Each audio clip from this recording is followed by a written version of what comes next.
En esta última parte del tema estructura atómica vamos a hablar sobre propiedades periódicas. Si observamos esta tabla periódica con fotos, podemos ver que la mayoría de los elementos son metales. Seguramente ustedes conocen metales. Un ejemplo de algunos elementos metálicos son el cobre, la plata, el oro. Por ejemplo, que seguramente habrán visto en películas, se buscaba de esta manera. Así que ahora, para pensar un poco en los patrones periódicos que vamos a ir comentando, les pido que observen a su alrededor y traten de buscar algo metálico. Una vez que hayan identificado algo metálico, piensen cómo lo describirían. Si tuvieran que decirle a alguna persona que no tiene ni idea de química, ¿cómo describirían un metal? Les dejo un poco de tiempo para que piensen cómo lo describirían.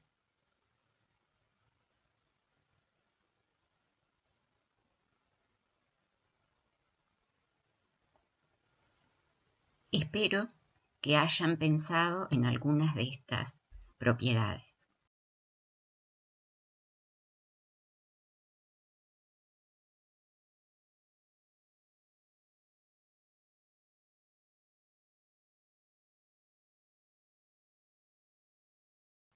Una característica que tienen los metales es que son sólidos a temperatura ambiente. Seguramente han observado que son lustrosos. Y otras propiedades que tiene, que tal vez no sean tan fáciles de identificar, es que son dúctiles, son maleables, o sea que se pueden trabajar y alargar, o se pueden formar hilos.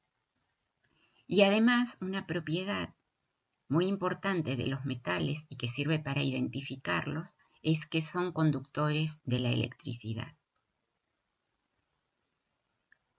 Ahora se imaginan que no solamente hay elementos metálicos, sino nosotros seríamos metálicos. En el universo, además de metales, hay no metales, que en comparación con los metales son mucho menos numerosos, pero son muy importantes. ¿Y qué característica tienen los no metales?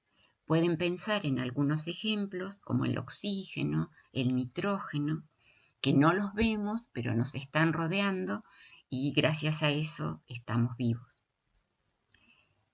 Y una característica que tienen los no metales es que en general son volátiles, pero no es suficiente esa propiedad para diferenciarlos de los metales. La propiedad que vamos a usar para diferenciarlos inequívocamente es que los no metales son no conductores de la electricidad. ¿Qué pasa cuando se combinan un metal con un no metal? Esto ya lo vieron en química general. Por combinación de un metal con un no metal se obtiene una sal. Un ejemplo es el cloruro de sodio. ¿Qué propiedades tienen las sales? Pueden ir y mirar, en la casa seguramente tienen sal.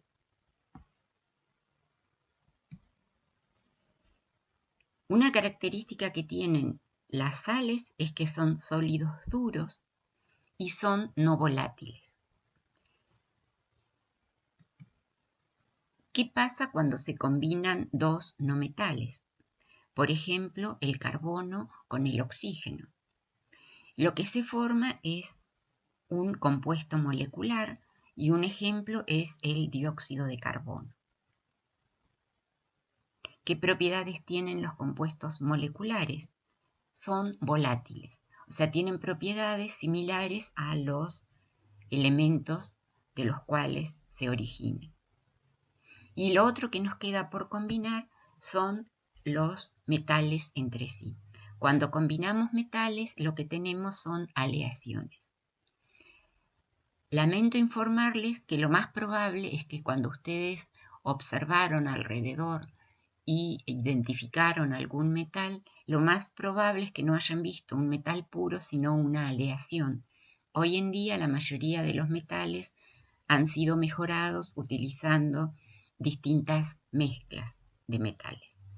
Ejemplos de aleaciones son el bronce, que es una aleación de cobre con estaño, y otro ejemplo es el latón, que es una aleación de cobre con zinc.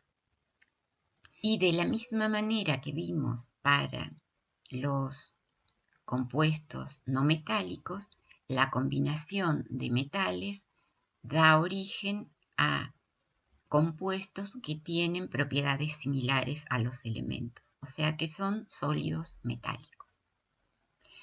Se imaginan que si hay por un lado en la tabla periódica metales y por el otro lado no metales, tiene que haber en el medio, en alguna zona que vamos a ir viendo a lo largo del curso, algunos elementos en los cuales hay transición de propiedades entre metales y no metales. Esos elementos son los metaloides y los vamos a ir identificando, como les dije, a lo largo del curso. Como saben, los elementos se agrupan en la tabla periódica.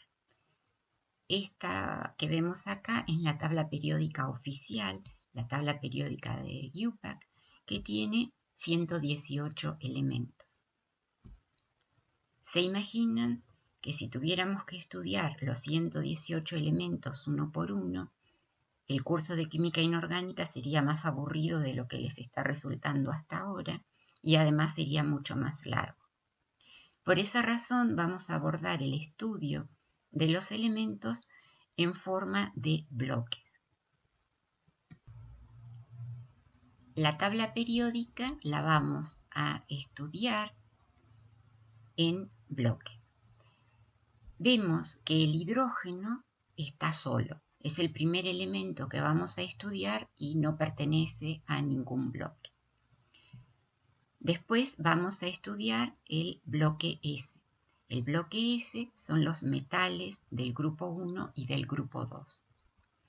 Después vamos a estudiar los elementos del bloque P, del grupo 13 al grupo 18. Estos elementos del bloque S más los elementos del bloque P son los que se suelen llamar elementos representativos. En algunos libros de química inorgánica van a ver estos períodos de la tabla periódica, se los suele estudiar por separado y se los llama elementos típicos. En algunos libros van a ver que hay algunos elementos, por ejemplo el carbono o el oxígeno, que son estudiados por separado. Nosotros vamos a estudiarlos por bloques. Una característica que tienen los elementos representativos es que para los elementos del bloque S, el número de electrones que tienen en la capa de valencia es igual al número de grupo. Y para los elementos del bloque P, lo que vamos a ver es que el número de electrones en la capa de valencia es igual al número de grupo menos 10. Después vamos a estudiar a los elementos del bloque D, que son todos metales, son los metales de transición, una parte de ellos son los llamados metales de transición, y los vamos a estudiar por series. O sea, en este caso vamos a estudiar los períodos. Y para finalizar vamos a estudiar los elementos del bloque F, que también los vamos a estudiar en series, a los lantanoides y a los actinoides. Los elementos del bloque F se sitúan al final como colgando de la tabla periódica por una cuestión de espacio. En realidad, el lugar donde les correspondería estar por sus propiedades es acá en el medio. Esta sería una tabla periódica expandida. Entonces ahora vamos a hablar un poco sobre las propiedades periódicas. ¿Por qué vamos a repasar las propiedades periódicas que ya vimos en química general? Porque son importantes para entender las propiedades que tienen los elementos. Y además nos van a permitir hacer predicciones sobre el comportamiento químico y la estructura de los elementos y de los compuestos de acuerdo a su ubicación en la tabla periódica. La primera propiedad periódica que vamos a ver es el radio atómico. Y ya empezamos con los problemas, porque ¿cómo vamos a medir el radio atómico? Cuando dijimos la clase pasada que la función de onda psi decae exponencialmente al aumentar la distancia al núcleo y no podíamos definir un límite riguroso si no habíamos hablado de probabilidad, o sea que los átomos tienen bordes borrosos, por decirlo de alguna manera. Entonces, para poder definir el radio atómico, vamos a ir por lo seguro. ¿Y qué es lo que sabemos dónde está seguro? Lo que sabemos dónde están son los núcleos. Que eso seguramente ustedes recuerdan la experiencia de Rutherford bombardeando láminas de oro. Las partículas alfa rebotaban cuando impactaban con los núcleos, o sea que podemos saber dónde están los núcleos. Entonces, para definir el radio atómico, lo que vamos a ver es dónde están los núcleos y vamos a ver cuál es la distancia que separa los núcleos de los átomos, no cuando están solos, sino cuando están formando compuestos. Vamos a hablar del radio atómico cuando se forma un compuesto covalente. En este caso tenemos dos átomos que son iguales. Por ejemplo, podría ser lo más sencillo dos átomos de hidrógeno. Y entonces para medir el radio covalente lo que hacemos es identificar un núcleo, identificamos el otro, medimos la distancia y lo dividimos por 2. De esa manera se define el radio covalente. Dijimos cuando empezó esta clase que lo que más abunda son los metales. Nuevamente identificamos los núcleos para dos átomos metálicos iguales. Medimos la distancia, lo dividimos por 2 y así obtenemos el radio metálico. También se puede medir el radio iónico cuando se tiene, por ejemplo, una sal. Podemos identificar los núcleos, por ejemplo, el núcleo de sodio, el núcleo de cloro, o sea, el catión sodio del anión cloruro, y acá la cuestión ahora se complica un poco, porque ¿cómo sabemos dónde empieza un átomo y dónde termina otro? Lo que se hace es asignar un valor a algún elemento que se va a tomar como referencia. Lo que se usa es el radio del anión óxido y los otros elementos entonces se miden en relación al anión óxido. De esa manera se puede determinar el radio del catión y el radio del anión. Ahora vamos a ver cómo varía el radio atómico. Dijimos que es una propiedad periódica. Por lo tanto, si nosotros hacemos un gráfico del radio atómico, en este caso medido en angstroms, en función del número atómico, vemos que hay una variación periódica. ¿Qué quiere decir? El radio atómico, si ustedes se fijan, va disminuyendo, vuelve a aumentar, vuelve a disminuir y así sucesivamente. O sea que vemos entonces que realmente es una propiedad periódica. Podemos observar que los elementos que tienen el mayor radio son los metales del grupo 1 y los que tienen menor radio son los halógenos. Después hay una zona, si ustedes se fijan, en toda esta parte donde el radio atómico prácticamente no varía. O sea, acá, para este elemento, que es el molibdeno, que tiene 42 electrones, el radio atómico es de 140 picómetros. En el mismo grupo, pero con un periodo mayor, tenemos al tungsteno o wolframio, que tiene ahora 74 electrones. Y el radio atómico solamente aumentó en un picómetro, es 141. O sea que pasa algo en la tabla periódica que hace que los elementos de la segunda y de la tercera serie de transición prácticamente tengan radios que sean iguales. Esto es lo que se conoce como la contracción de los lantanoides. Si ustedes miran la tabla periódica extendida que vimos hace un rato, entre la segunda serie de transición y la tercera serie de transición aparece el bloque F. Y esto se debe a que los orbitales F tienen pobre apantallamiento. En la tabla periódica, en un grupo, el radio atómico aumenta a medida que aumenta el período. Esto se debe, como vimos la clase anterior, es que los orbitales son cada vez más grandes, por lo tanto el número cuántico principal es mayor, los electrones están más lejos del núcleo y hay menor atracción.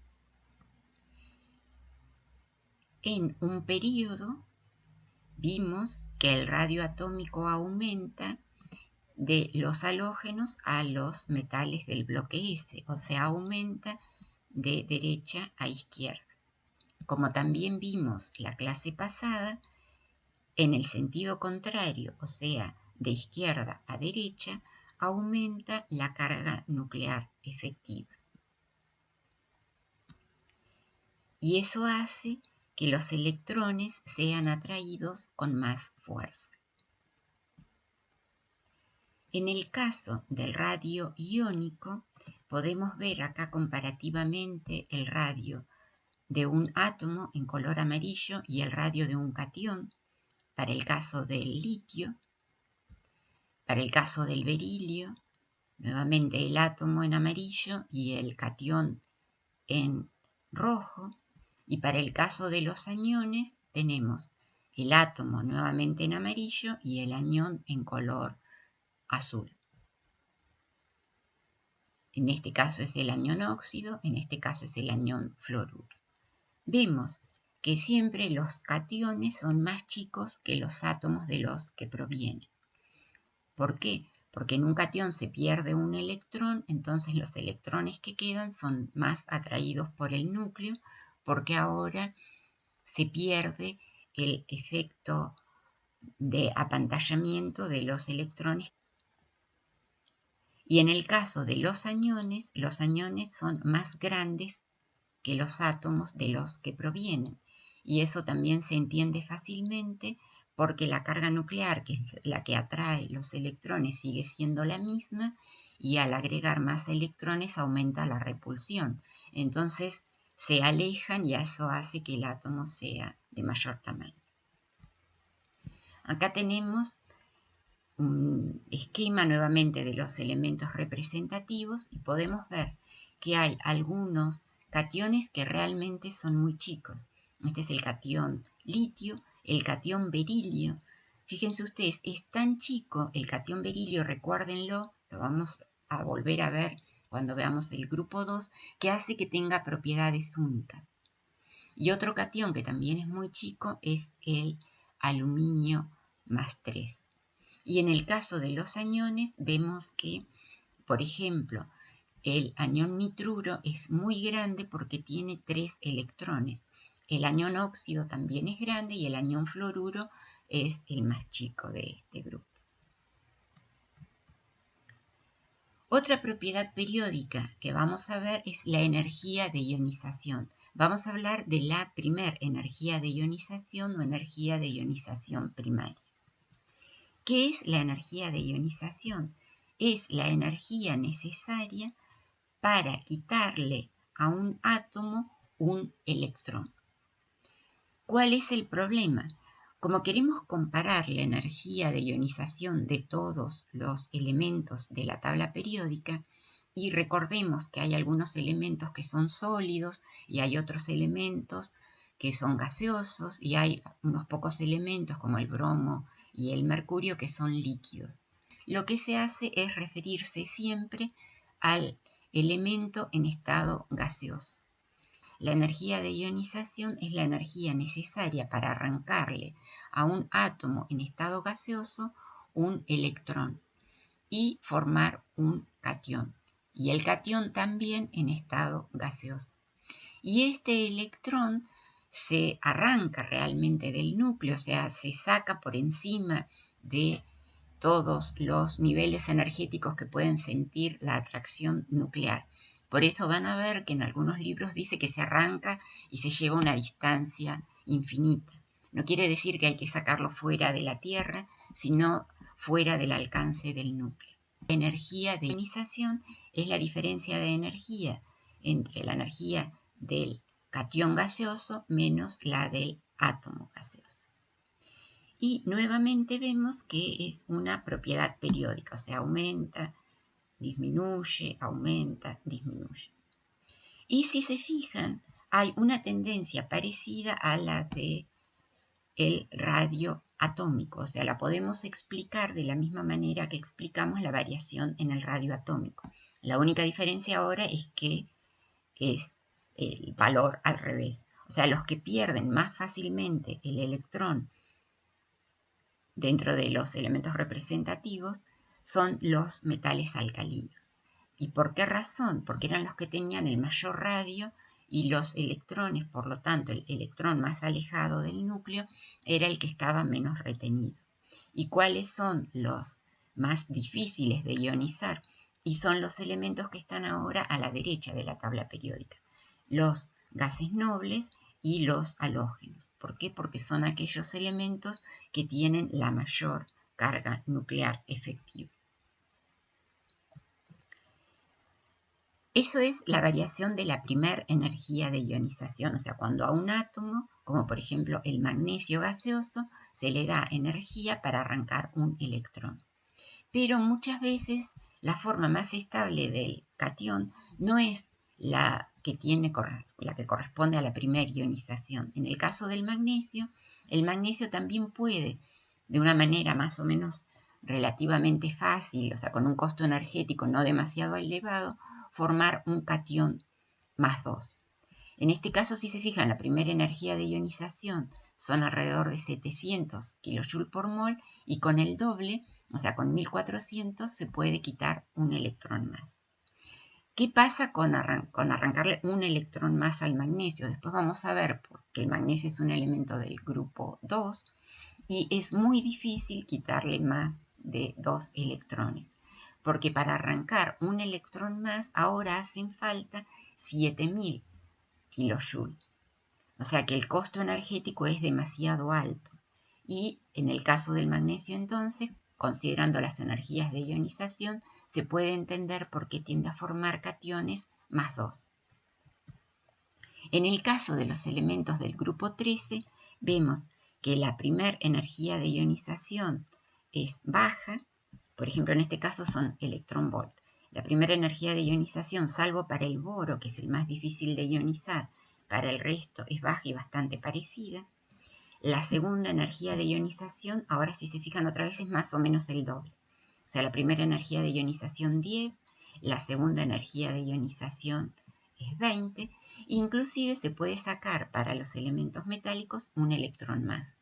O sea, con un costo energético ahora de 30. O sea, es 1, 2, 3 veces para los metales pueden llegar a formar cationes. No así para el boro. Si se fijan, para el boro el costo energético es mucho mayor. Otra propiedad periódica que vamos a ver es la afinidad electrónica. La afinidad electrónica nos da una idea de cuánto quieren los átomos a los electrones que han ganado cuando se ha formado un compuesto. ¿Cómo se define? Es la energía necesaria para quitarle un electrón a un anión en estado gaseoso. ¿Qué se forma? Se forma el elemento en estado gaseoso y se libera un electrón. O sea, la afinidad electrónica es la diferencia de energía entonces entre el átomo gaseoso y el anión gaseoso. Y ahora depende del elemento. La afinidad electrónica puede ser positiva o negativa. Si la afinidad electrónica es positiva, es mayor que 0, quiere decir que el anión es más estable y la segunda afinidad electrónica siempre va a ser negativa.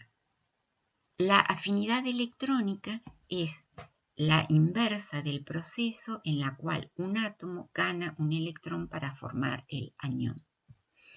Presten atención porque no siempre está definida en los libros de la misma manera la afinidad electrónica. Así que fíjense muy bien a qué proceso se refiere. En esta tabla vemos valores de afinidades electrónicas en kilojoule por mol. Y vemos que hay algunos elementos que tienen afinidades electrónicas positivas y hay otros que tienen afinidades electrónicas negativas, como por ejemplo los gases nobles. En el caso del oxígeno, que es uno de los pocos que forma varios iones, vemos que la primera es positiva y la segunda es negativa. Otra propiedad periódica que vamos a ver es la electronegatividad. En esta tabla vemos las electronegatividades de Pauli, que seguramente ustedes conocen y saben que el elemento más electronegativo es el flúor y los otros elementos más electronegativos en la tabla periódica son los vecinos del flúor. El cloro, el oxígeno y el nitrógeno son los elementos más electronegativos. Y hay otros elementos que tienen electronegatividades muy bajas.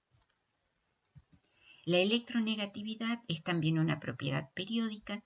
Acá vemos un gráfico de la electronegatividad según Pauling en función del número atómico.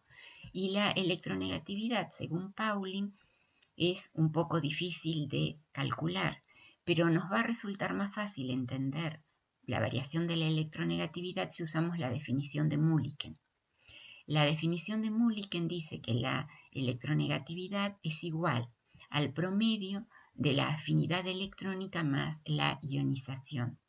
O sea que la electronegatividad nos da una idea de la facilidad con que un elemento puede perder un electrón o ganar un electrón.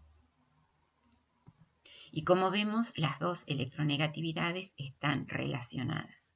No son las únicas definiciones de electronegatividad, hay otras también. Nosotros vamos a usar la de Pauli. Y para terminar vamos a hablar de la polarizabilidad, porque la clase que viene vamos a comenzar a hablar de moléculas. La polarizabilidad, que se puede representar con la letra alfa, es la capacidad que tiene un átomo para ser distorsionado por el externo. Por ejemplo, el campo eléctrico de otro átomo. Entonces vamos a tener una especie que es la especie que es polarizada y otra especie que es la polarizante. La especie que deforma, que distorsiona la nube electrónica de otro átomo es la que tiene capacidad polarizante.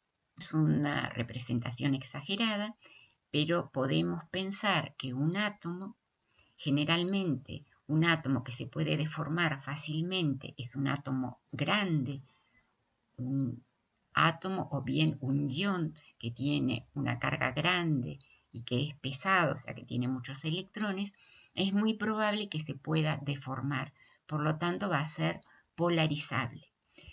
Cuando un átomo es deformado, lo que se observa entonces es que ahora la distribución electrónica no es homogénea, sino que está deformada.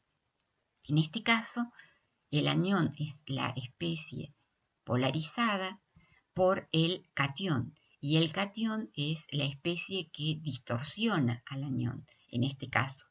Entonces el catión tiene capacidad polarizante y el anión es polarizado. Podemos entender las distintas capacidades polarizantes o de distorsión si consideramos las reglas de Fajans. Las reglas de Fajans, en forma resumida, dicen que los cationes, cuantos más chicos son y mayor carga tienen, son más polarizantes. ¿Recuerdan ustedes la tabla que vimos del radio iónico?